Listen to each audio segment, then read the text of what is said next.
Hola Madridistas, welcome back to another episode of Let's Be Real podcast. If you are new here, don't forget to smash the like and subscribe to the channel. We are on the road to 3K. Big up our partners, Manscaped. Go check them out. LBI20 to get 20% off and free shipping on manscaped.com. They are here to stay. Um, yeah, forever grateful for, basically Manscaped actually, they've been doing this for the last 3 or 4 years, supporting true football movements like us. It's an absolute pleasure working with them. Go check them out. They are the pioneers of below the waist grooming for men, but they also have a lot of products, man. You name it, trimmers, beard waxes, loungewear. Go check them out. Show them some love. Show us some love. Some love.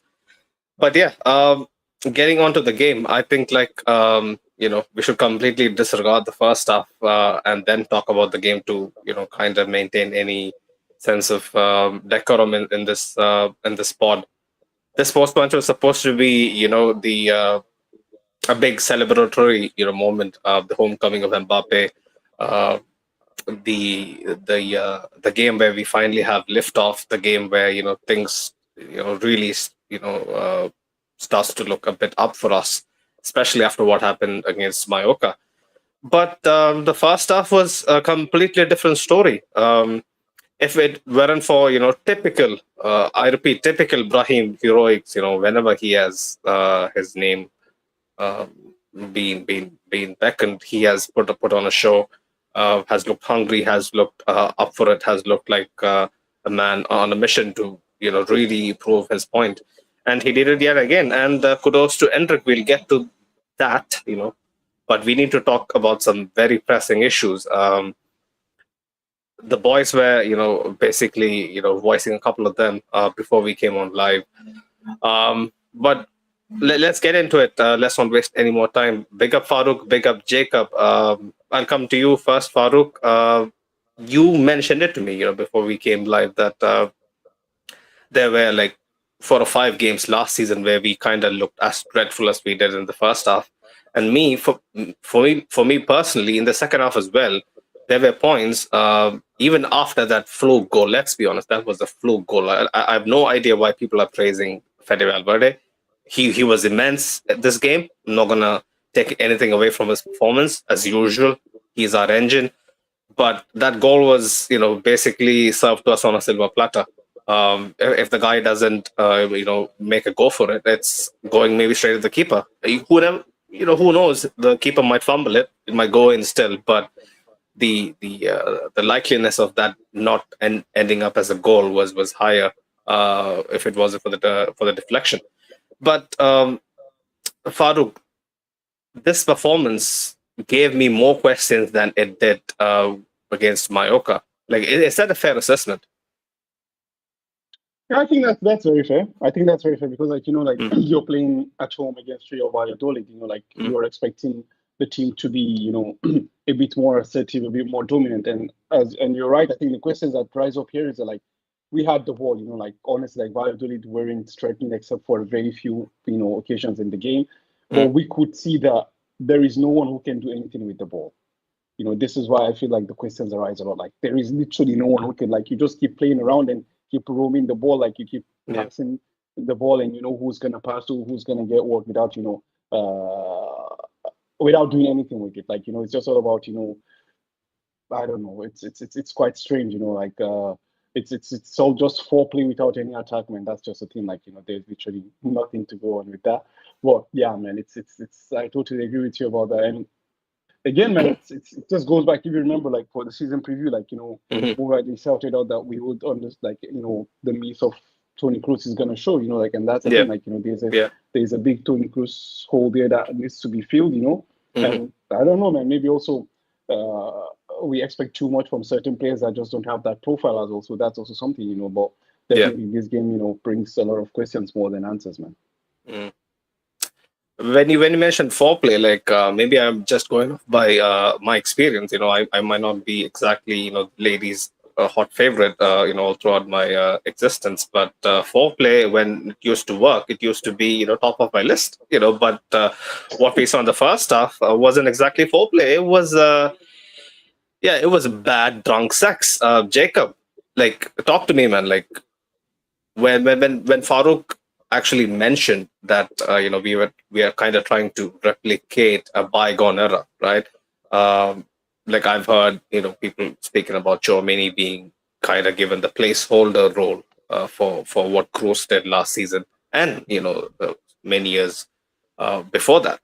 Like, do you think that is kind of being a hindrance at this point, or do you think there is a lot more telling factors at play here? Yeah, I mean, it's a bunch of stuff, man. Like, I would like to go back to the Mallorca game and then compare that match to this match. So, in that match, Hmm. the main criticism was this team is just, the midfield especially, it just tries to bypass any sense of control. Instead, it tries to get to the forwards, and the forwards just go and Yeah, attack. Nobody tries to build up yeah. play. Nobody tries to create Hmm. openings or create space. So that was what the main failing was at Mallorca. Here, I feel like we got to the final third often, and then Hmm. the the front players, like, they just rushed their passes. They weren't looking Yeah. for clear cut opportunities. Instead, they just passed it and said, "Hail Mary! If it goes, it goes. Otherwise, we lose possession." And I feel that Mm. attitude in the first half really hurt us. Nobody could really pull through, and then even the moments where we looked really dangerous, Rodrigo, couple of moments from Rodrigo, I Yeah. believe Arda also got into a couple of good positions where he could have had some space, work it out, but then those guys fumbled it in the end. So yeah, a lack of composure in the final third, and I just don't. As for like the Tony Cruz point, yeah, man, like, Valverde, he is good at distributing the ball out wide. He Hmm. combines well with players in the middle. I didn't have any issues with his passing today, but with Xiaomeni, like, even his combinations in the middle, it was so lacking. Like, he basically did none. He was just trying to pass it to Fran Garcia. Maybe at max he would pass it to Carvajal, but then most of his passes were just 2 or 3 meter passes to Valverde. So yeah, the midfield definitely this game leaves a lot to be desired. But then the first half, I believe it was on the forwards. Everyone was just impatient trying to make the goal for Mbappe or whoever. I feel like the Chouameni discussion, needs to be a bit more prominent. But me personally, like, I was thinking, he was being given a particular set of duties to, undertake, and he tried his best to adhere to it.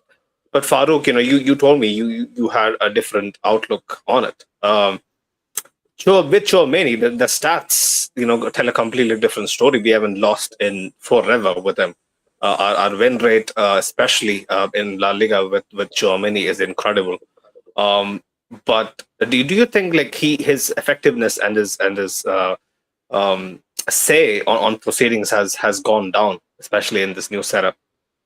I think definitely. I mean, the point now is that no one is questioning the ability of Chouameni or lack thereof. The point is just Yeah. like as Jake also has highlighted, like the point is using him maybe in the false role. This is what we are questioning. Like, is this the best way to utilize the abilities of Chouameni, and especially when you're playing against teams that are lying deep and literally you're playing against a 10 wall, like a wall of 10 players basically. It's just 10 and their goalkeeper. So it's that's the question you have to ask. It's not about the fact that okay, yeah, like Chouameni all of a sudden is a bad player. No, it's just about that okay.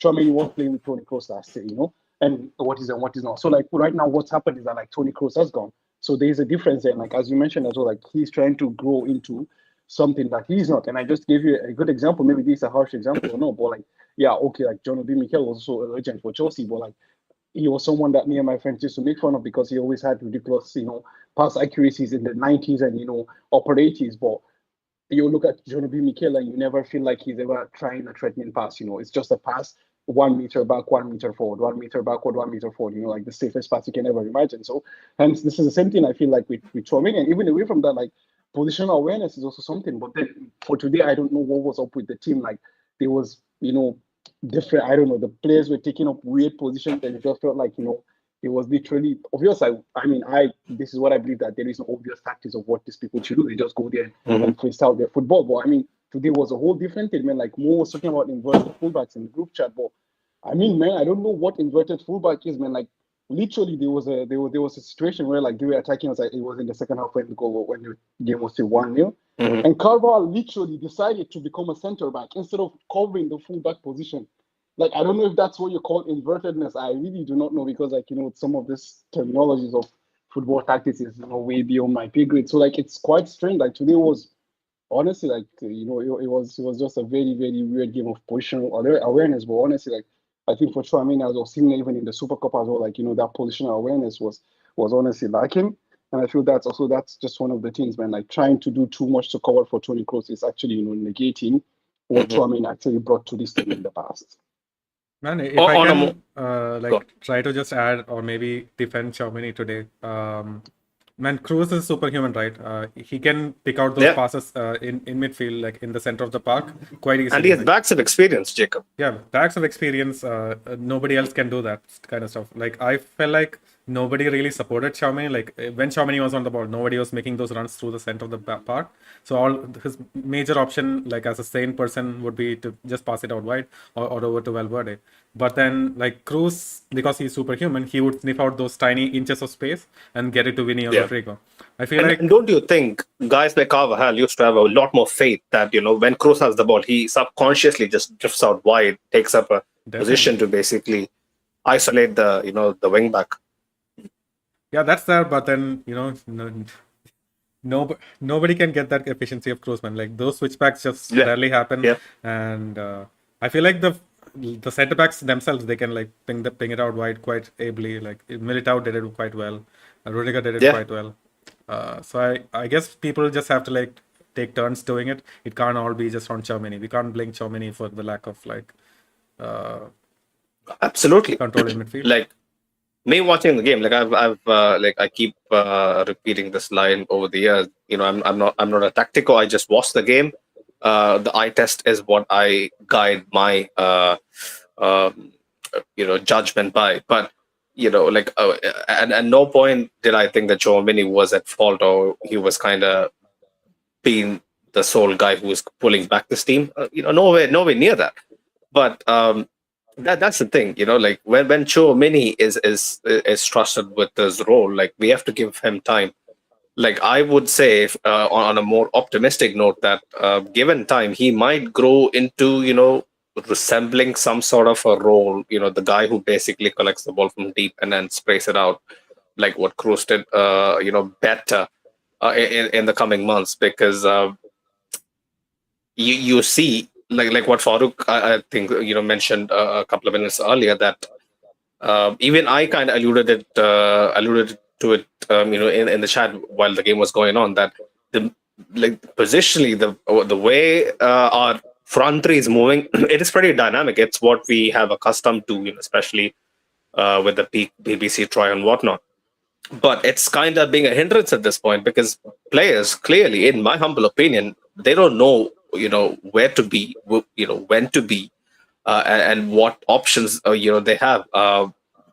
In a 4-4-2 diamond, especially last season and its various iterations, guys kind of had uh, at least a slight idea of who would be at their disposal, especially if they're basically led into an alleyway with no escape. They could rely on a couple of options. But in this formation, even simple 5 yard passes, like I've so many instances written down. Arda Güler trying to link up with Mbappe, Vinicius trying to link up with Mbappe, especially in the first half. They just can't string a couple of passes together. Farouk, like that for me was the most concerning bit. Like I was thinking, like, oh my god, this is what our biggest detractors used to blow their horns on, before Mbappe, eventually arrived. That Mbappe would upset the apple cart. He would upset the dynamics, the power dynamics. The he would kind of disfigure the gel that held this team together. Like I was going down that route all throughout the first half. Like I don't know why I had to go there. First home game of the season against Valladolid, but it took me there, Farouk. Yeah, definitely, I agree with you, and that's very true. Like, I know I always point this. I don't know why people all of a sudden have earmarked Kylian Mbappe as a center forward. Like I always say this, like Kylian Mbappe was and he's never a center forward. Like okay, he plays through the middle, but he's as much a center forward as Vinicius. He's a center forward. Let's not forget the best performances we've seen with Kylian Mbappe has always been with a number 9, who was named Olivier Giroud or like Karim Benzema when they played together when they won the Nations League as well. So let's not forget this. Like there's a reason why hashtag pivot gang was also, trending a while back, related to Kylian Mbappe. So again, he's joining a new team, playing a different role. So I think Yeah. this is something that you would expect to give time before it eventually gels out. Because even last year, like, we had a good start at the beginning of last year, but I don't think there was any good performances except maybe Naples and Girona. That those were the only two games I would say, like, okay, they were really good games. It took up until November, December before actually this team was actually playing, as a unit, And then of course the suspensions and injuries happened, and then we went back to just, ISO football and all that. But this is just the thing, like, these are new players, like, we have to give it time. No matter how good Kylian Mbappe is, like, we have to give him time to learn how to play with Vinicius Junior and Rodrigo as well. You understand? So this is just something I think it's unfair. After 2-3 games to go towards that direction and be like, okay, like, why are these guys not being able to link up? I think it's just still early. Like, I mean, they've literally not. I don't think they've completed a match together yet. So this is just the thing. Like, so it's just. It will take a bit of time to get to that point. It's just that I feel like individual is still there, still lacking.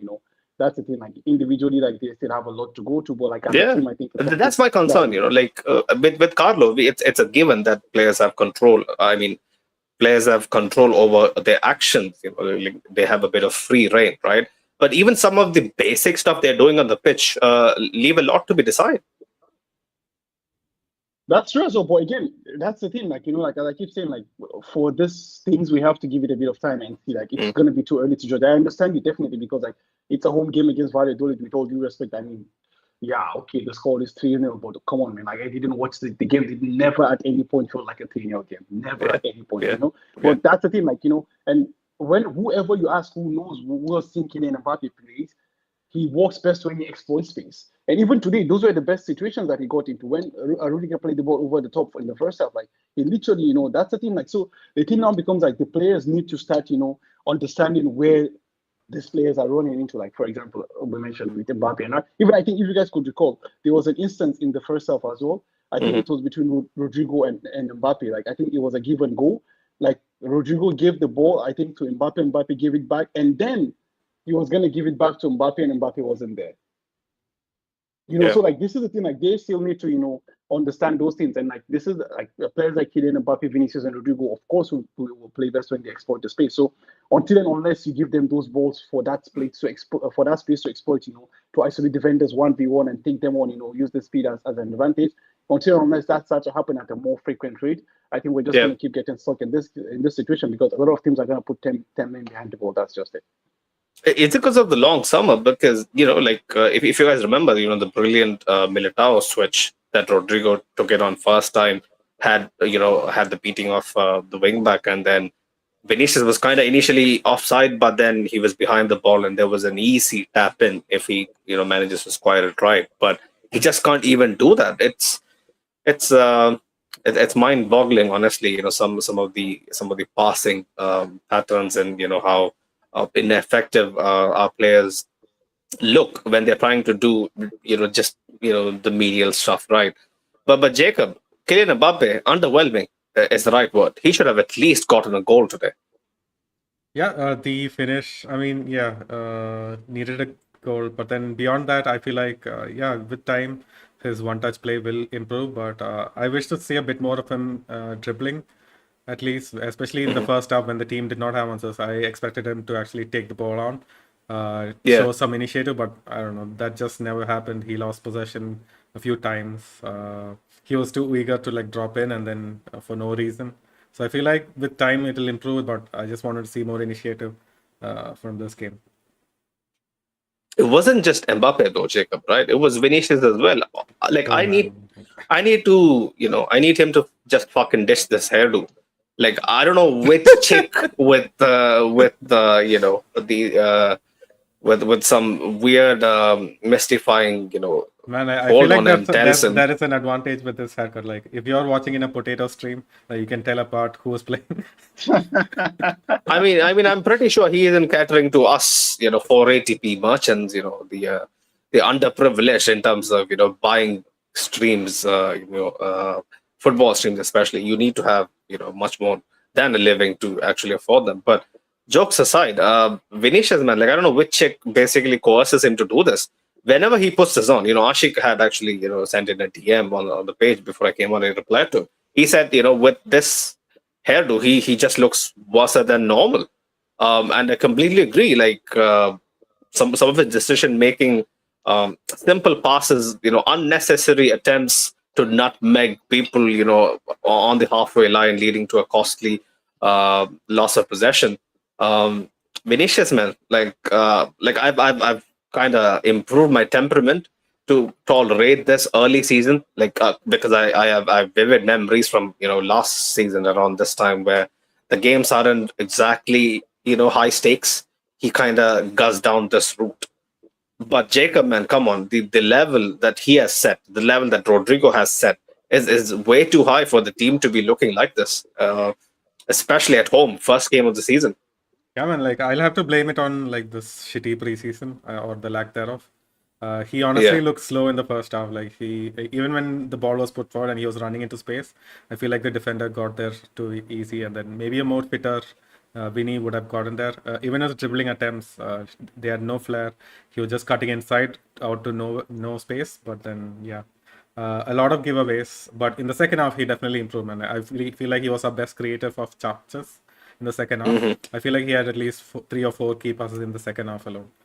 He should have had an assist minimum. Easily, yeah. So yeah, that is still there. It just his dribbling is a bit rusty, and we can blame him for his giveaways, right? Like even last season, he used to have these outrageous nutmegs, and when it comes off, we're all praising him. Today it didn't come off. Yeah. I guess he's just rusty.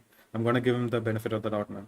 But regarding the hairdo, don't give him the hairdo, yeah, no leeway, man.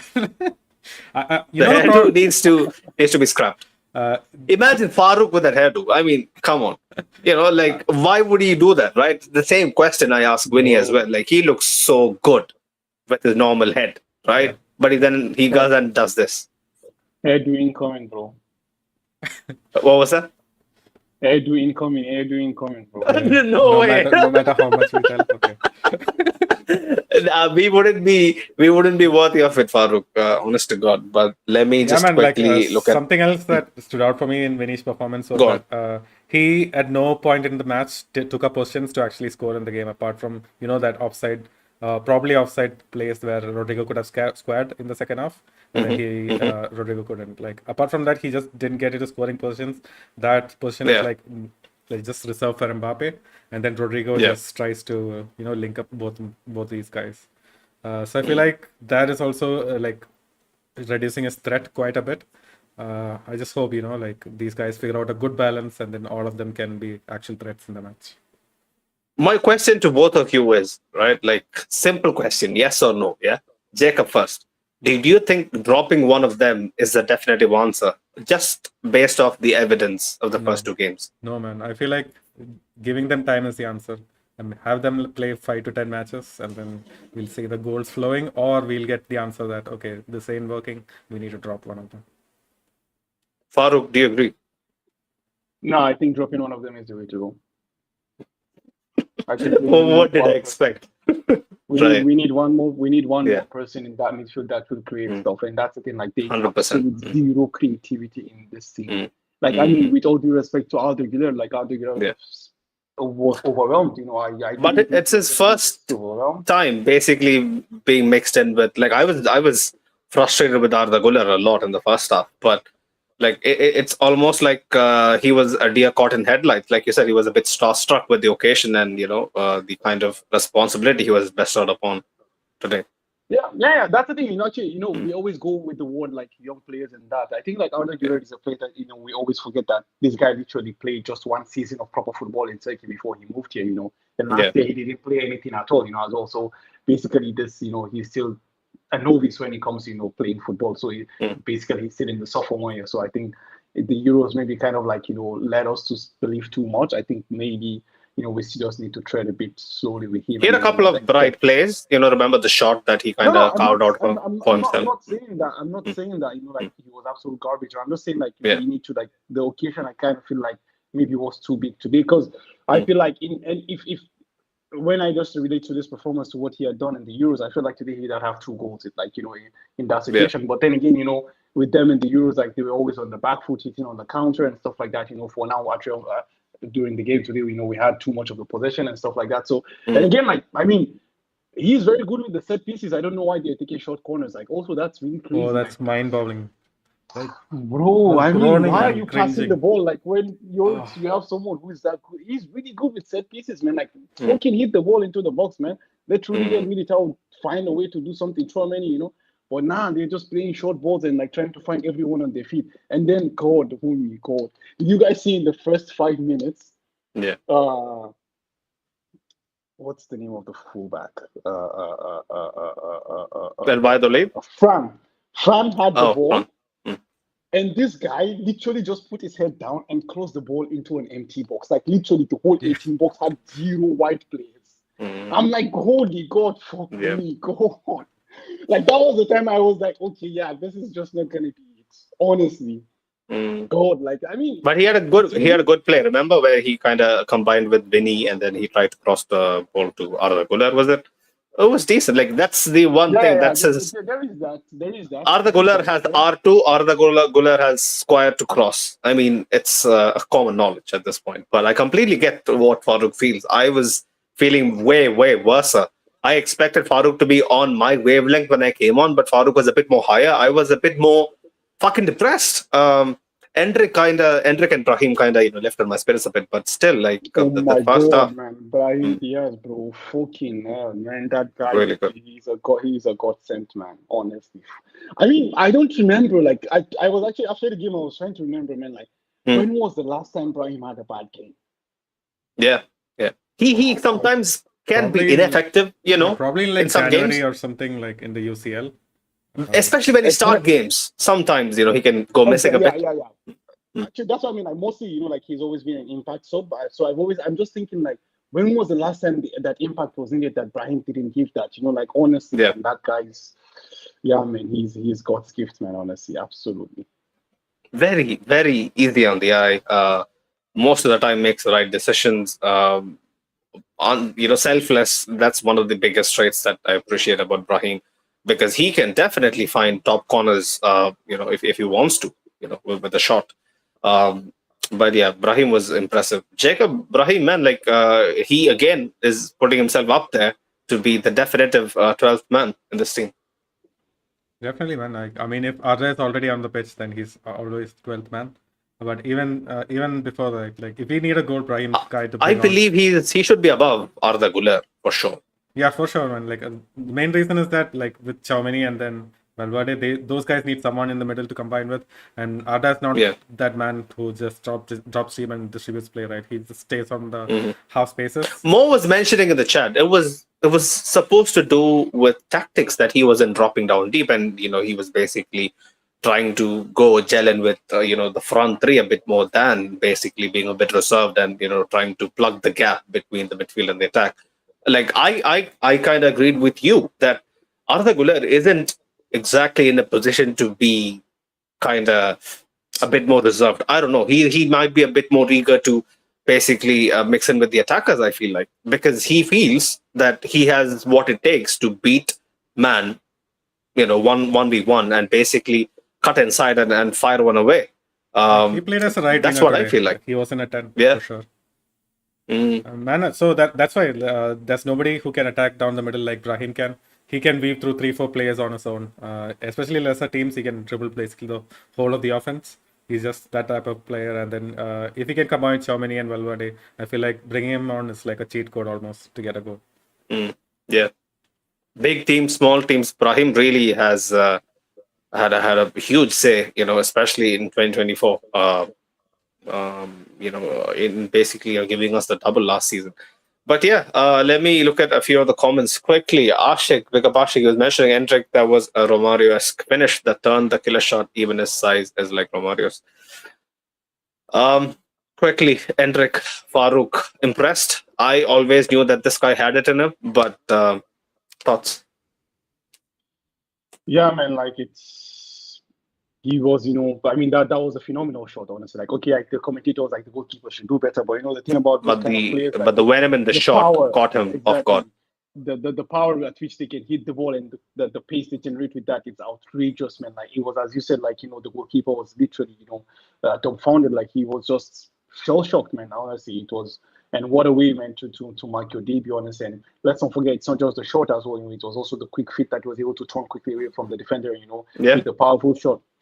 Yeah, man. I mean, I see, like, that's the second goal at the Bernabeu, in how many minutes and shit like that. But yeah, man, like, including the goal he scored for Brazil against Spain as well. So I think, honestly, like, I wouldn't say I've seen a lot from Endrick, but like just this one moment here showed that, like, Endrick is, can be someone, to that you can also count on from the bench as well. I was actually saying to Jacob on the preview, if you remember, Jacob, that I wasn't expecting to see him play unless if we have like a blowout victory. Okay, yeah, 3-0 can be a blowout, but anyways, like, I wasn't expecting to see him play, at least not even in this month of August. I was thinking maybe it will be till September till we see, Yeah. come on. But yeah, man, Yeah. just this quick cameo here today. Like, I was quite impressed, with Hendrick, and he's very young, very raw, but I do believe, he if he continues in this way, and also like they were saying, he was actually training on the pitch immediately after the game, so that's also something quite huge, like that talks about commitment and dedication as well. So if he continues in this path, put his head down and keep working, yeah, man, like the future could be really bright for him.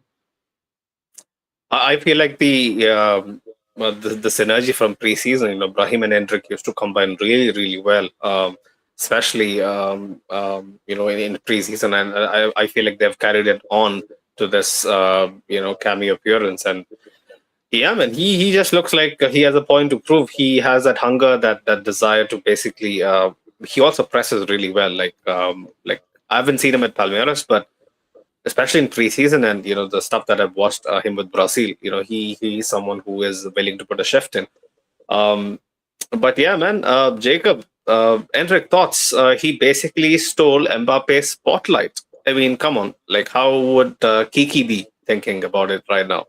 Yeah, man, like, what can I say? Like, Endrick is a moments player. Every time he makes an important debut, he scores. So that's why I feel like even on the first UCL game for Real Madrid, like, he has to be there. I feel like he's that moment. He has to get like 2-3 minutes, yeah? Yeah, just 2-3 minutes is enough. He'll be scoring.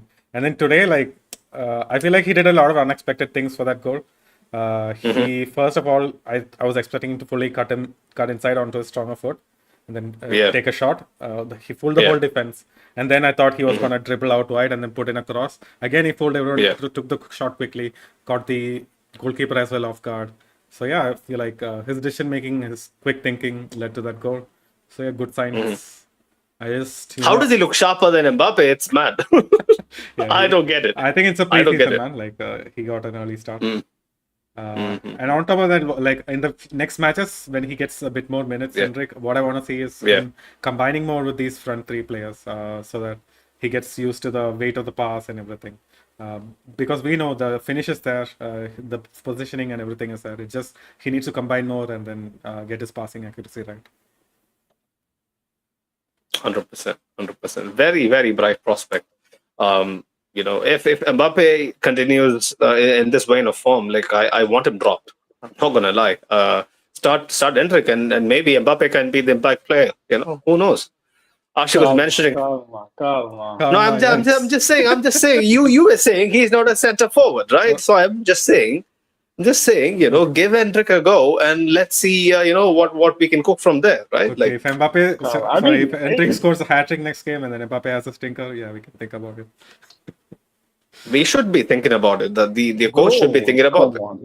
Like, I'm being honest because I expect a lot from Mbappe, and he has completely underperformed. Bro, it's 3 games. He hasn't played. I know. But I'm just judging off these 3 games. You are asking me to calm down. You are the guy who guts for people's throats. I'm just voicing my opinion.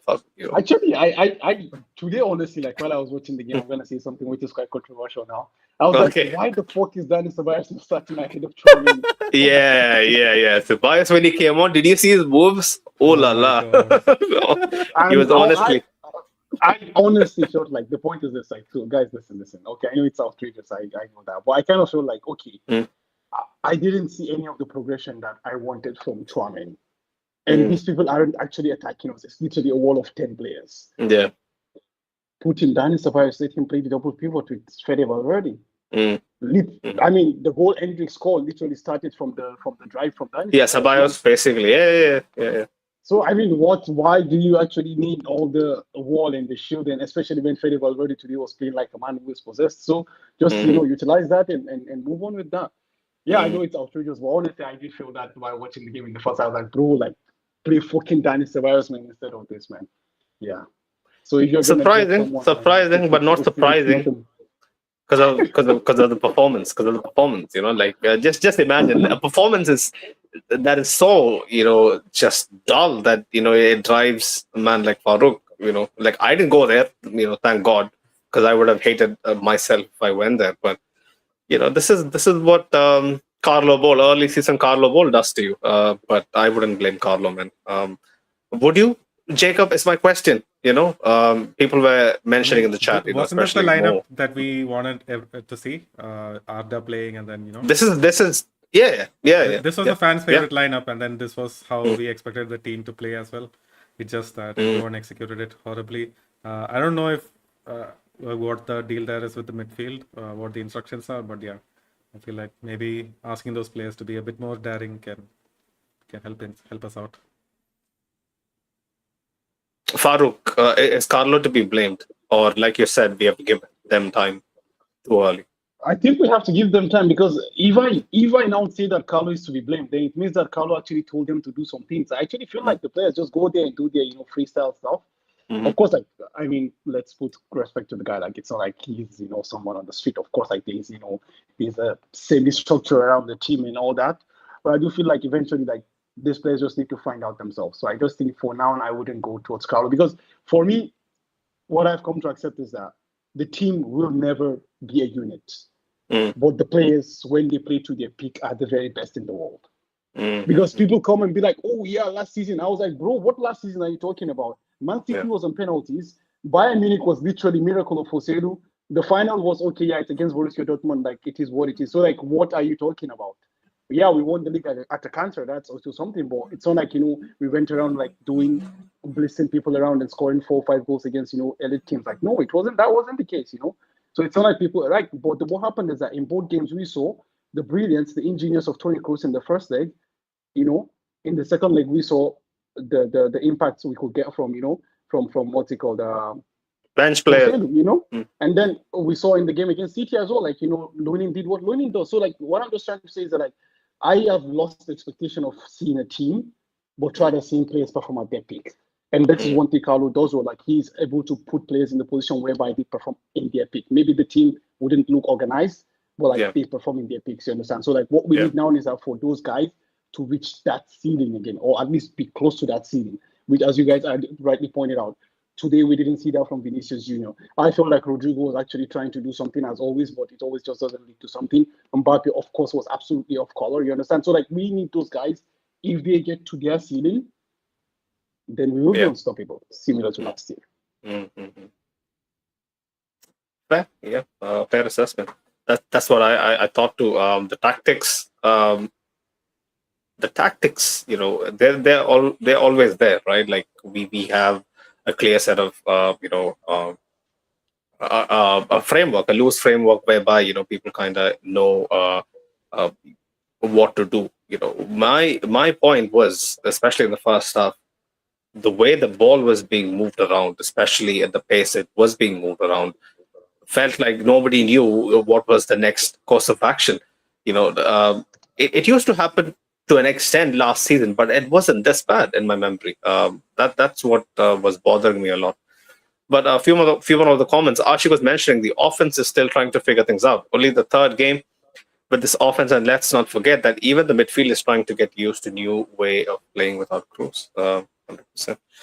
He was also mentioning I'd rather struggle and get the team to gel in early matches than mid-season. There are glimpses of what they're trying to do. It's coming. Rodrigo had great runs and was making things happen. Rodrigo looks a lot better than what I wasn't. What some people were expecting him to perform. He looks like he has a bit to prove. Like I didn't like the kind of off the pitch, hijinks that he and his PR team was on. Especially with mentioning that some random guy cut him off the poster or something. It's not Mbappe, Jude, and Vinny. It has it's actually a quartet and whatnot. You just do the speaking on the pitch, man, like big man thing. Like you should kind of focus on shutting these people up. if you actually come in front of the mic and shout out loud that this isn't right, they'll have more ammo when your back's against the wall again. You're just feeding their ego. Ricardo was mentioning the missing crew statement, in my opinion, is a bit overblown. Very few, if any team is gonna go toe to toe with us simply because the addition of Mbappe causes lesser teams to set back more than normal. 100%, and that's also gonna be something that we have to get accustomed to very quickly because Man, like, isn't yeah, are we gonna miss Cruz in those games when they sit back more? I don't think so. I don't think so. But Cruz definitely gives us, especially like he might not necessarily be the guy who gets us the first goal that kind of throws things open, but he gives us a amount of control. You see, like which was lacking even in a game that the team entirely sat back. Did we have control, Jacob? Where we looked like we had a grasp over what was happening next. I didn't think so. Um, but yeah, like we'll have to get accustomed to playing this way more often than like I was thinking at points this was what City felt like last season, but we didn't look nowhere near what we did against City um, in the second leg. Ashik was if was mentioning big up Ifti, shout out to Eder Militao.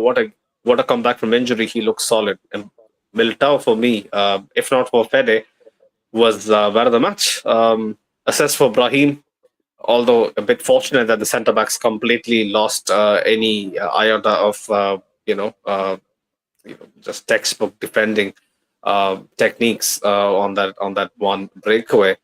Um, I felt like along with Fede was one of the key men who basically kept Valladolid at bay in the first half. Basically, put out fires even before they started. Excellent on the ball. Zidane's dribbling, at times, breaking away from 3-4 players on him. Farouk, things are looking up for Militao. Definitely, man. Definitely, like things are really looking up for him. Like as a player who is coming back from an ACL, you always kind of like a bit sensitive to what they're gonna look like or not. You never know what to expect. But honestly, like yeah, man, he's been really good. Honestly, like things are looking really really on the up for Eden Militao, and I couldn't be happier for the man, Honestly, because the point is like Rudiger has been really really good, but let's not forget before Rudiger and all the injuries happened, like Militao was the best centre back we have. So hopefully he's gonna. I think he's not that at that level yet, but I think eventually, like game by Did game. Farouk? Okay, yeah. Oh, okay. So I think eventually, game by game, we're gonna get back to that peak level Militao. But the thing is about is that I'm really happy that he's back. Playing at the level that he's playing at right now. Jacob, quick thoughts, Militao. We have to talk about him because he was that good. Yeah, he was immense. That dribble in the second half, it got me off my feet. Nobody else could get me off my feet, man. I couldn't believe my eyes. We have 100 million forwards, right? Yeah. I couldn't believe my eyes that he pulled that off. But yeah, he looked really strong today. He looked fast. His positioning was immaculate. There was not a lot to do today, but the things that he had to do, he did really well, man. I remember when the guy, I don't know his name, it was number 7 for Valladolid. Was he a substitute? He kind of stepped in behind both Militao and Rudiger, and Militao, got back to make that last ditch challenge that kind of puts the shot wide. Yeah. Oh yeah, there you go. So instances like that, like even against Mallorca, I felt like Militao has somehow gained that confidence back again. Very good for him. Very good for us. From last season that shipped 4 goals to Sorloth, he's gone. This is a new Militao. Holy shit! Don't remind me of that. But yeah, those were dark days. But yeah, Ashik was mentioning, guys, Cruz wasn't made in a day. His start as a DLM started with Carlo, and then Zizou helped him grow in that. So patience, people. Let's not be Lakota. There is patience, yeah, but we have to point out what we are seeing, man. Like we can't completely just gloss over what we are watching. That's not what we are about. The pod is called "Let's Be Real" for a reason. Man, like, Sunaid, I have one question. Like, if Chomini plays the same way, if he plays safe for the next 10 games, Kamavinga's back. Are you dropping him? we have to give Kamavinga a shot, but Kamavinga have suffered. He has sustained an injury that's gonna take some time to kind of get himself back to peak match sharpness. But when that happens, and if Chomini, like you said, is still continuing to kind of underwhelm, then why not? Why not? It might give him a bit more time to think about what needs to be done next. But Chomini, man, like the stats speaks for itself. The eye test and what you guys were mentioning, it doesn't look great, but he has what it takes to excel in any of the midfield positions. He just is such a complete midfielder. Um, it's just a matter of time. I feel like because Yeah, man. Like the other thing is like having Cruz, because Cruz played the deepest role in build-up. It allowed Germany to actually dribble, take on a couple players, and then be more daring. And then him not having that is just like limiting him so much. I just wish he didn't take players on. He just needs to like expand his passing range a bit more. That will like help him. And so Carlos just needs to tell him that, and he needs to implement. I feel like that's an easy path for him to like keep being the starting deep lying midfielder for us. When I used to mention about Fede's lack of passing range, like he completely transformed himself last season. Like all it took was a one full season where he was a constant chess piece in a deep lying pivot, and we saw what Fede did, and he did gloriously well. And I hope Chouameni can do the same. I think it's a matter of repetition. It's a matter of basically just going through the motions. It should be second nature. Especially passing range. People probably misunderstand it a lot of times, that it has only to do with precision and technique. But I feel like it's a lot of it is about repetition and consistency and knowing what to do in a particular situation. So I think it'll come with time. Ashik was also mentioning Jacob Sinet. I had the misfortune of watching him with the hairdo against Brazil. He is lost with that on his head against Brazil or with Brazil. Winnie. Yeah. He was also mentioning last time Brahim had a bad game was in that shit called Shitty. Then he came to a proper club and never looked back. Even in Milan, he delivered. Brahim is a fantastic player, but Arda is the most skilled player. But Arda is still a child. He's got a lot in his back to offer. But with time, the match temperament will come, and he starts for Turkey, which helps. 100%. Arda just looks like he's ready, but his readiness in terms of understanding, and kind of fitting into what the team setup is about is going to take a bit more time. Bigger Prince, he was mentioning our game was in two phases. Our opponent was playing a low block, hence why we struggled initially. When they opened up, we found the spaces and capitalized. Impressed with Brahim's space. Low block is fine, man. Low block is fine, but let's be honest. Some of the attempts at passing, I wouldn't even call them passing. Carvajal, so many times down the right, he was not as shocking as he was against Mallorca, but still leaves a lot to be desired. Like, how can man not make 5-yard passes is beyond me. Like, he was one of our most important players in our double winning season. Like, I just want him back at his best. Yeah, man, like so many of the key players just look off. That's what bothers me.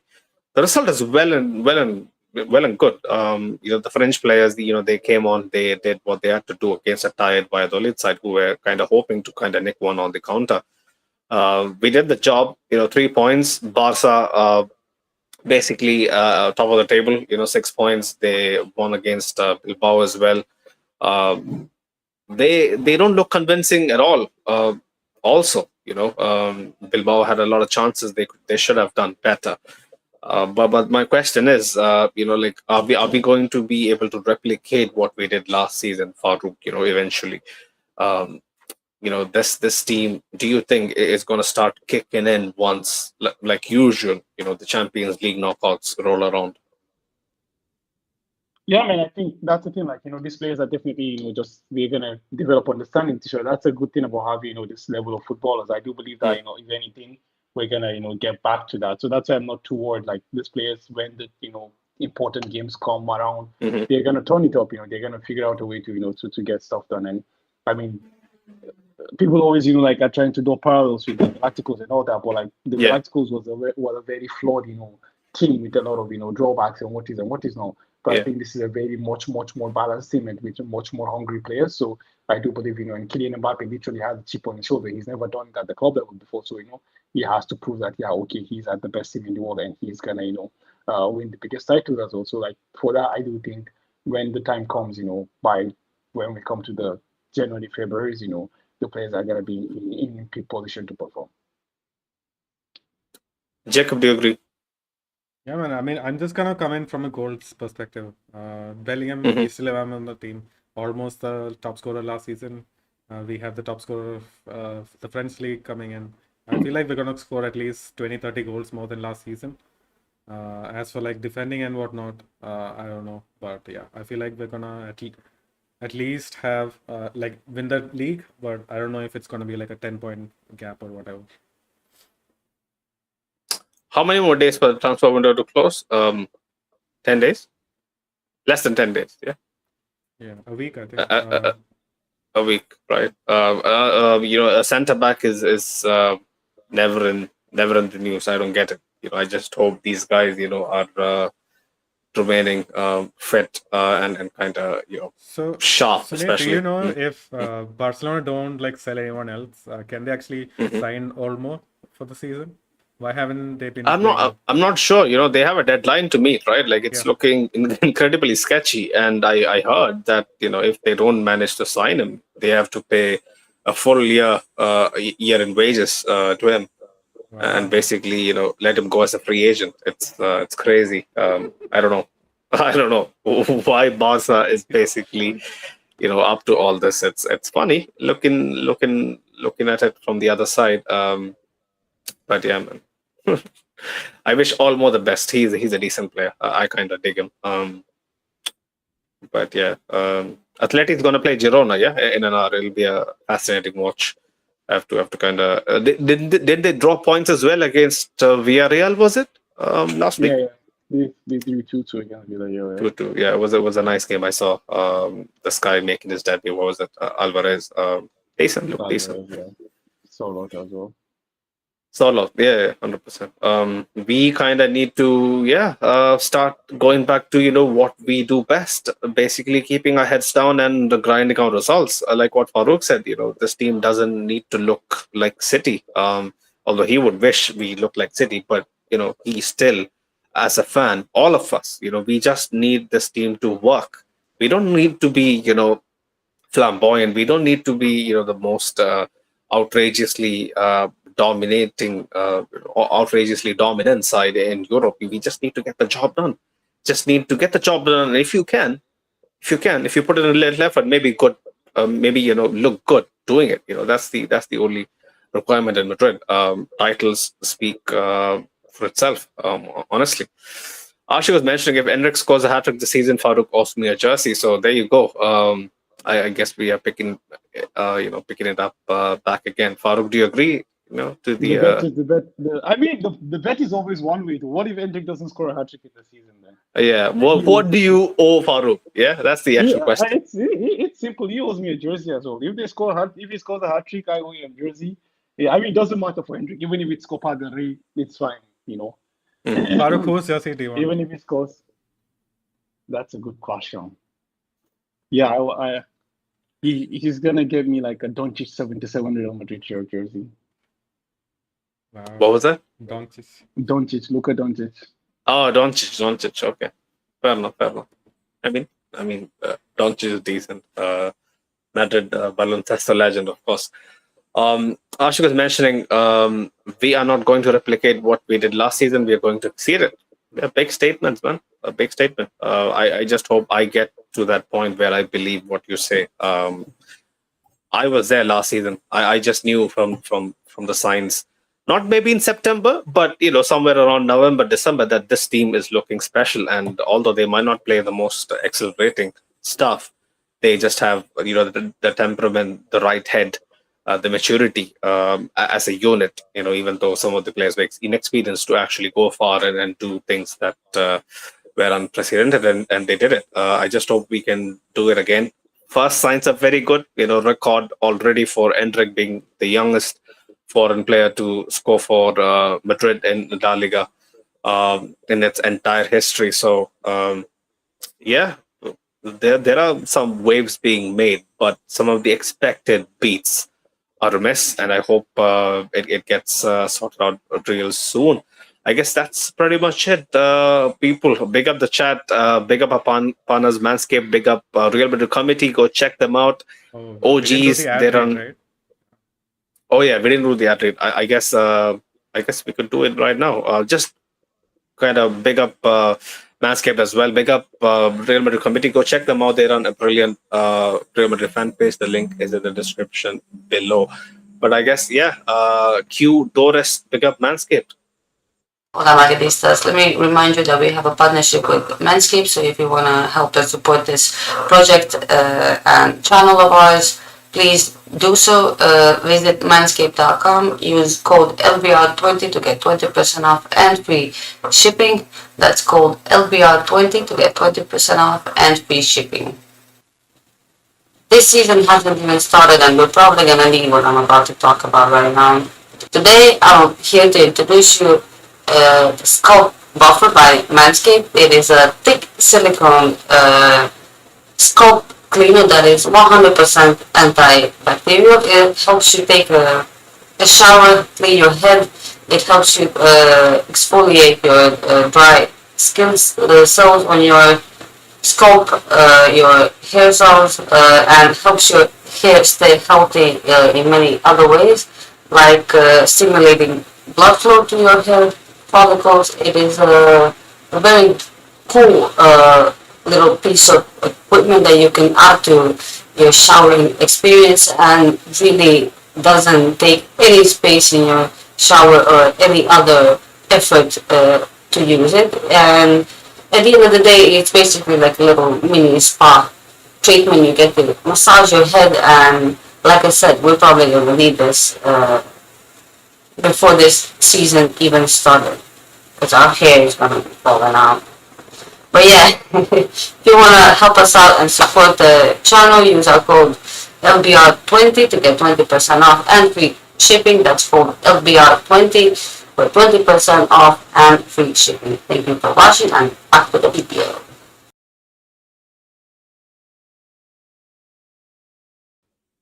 Big up Doris.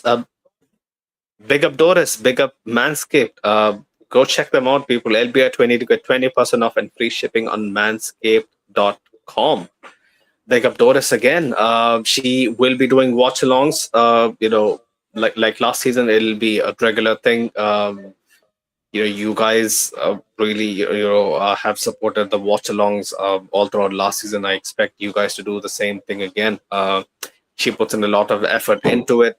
She has to do this, especially after long shifts and whatnot. So sometimes she might be a little drained, energy wise. But yeah, man, Doris deserves all of the love for the persistence and actually setting through stuff like what happened against Mallorca. So yeah, man, show the watch along some love. But big up to our audio listeners for always sending in feedback, good or bad. Having a decent conversation is completely appreciated. When we can actually talk about football and not kind of look to slander someone's opinion is particularly great. So thanks, Bob. Thanks for being a backbone for the large part of the last 3.5 or 4 years. You guys have supported us, through thick and thin, and also the people on YouTube as well.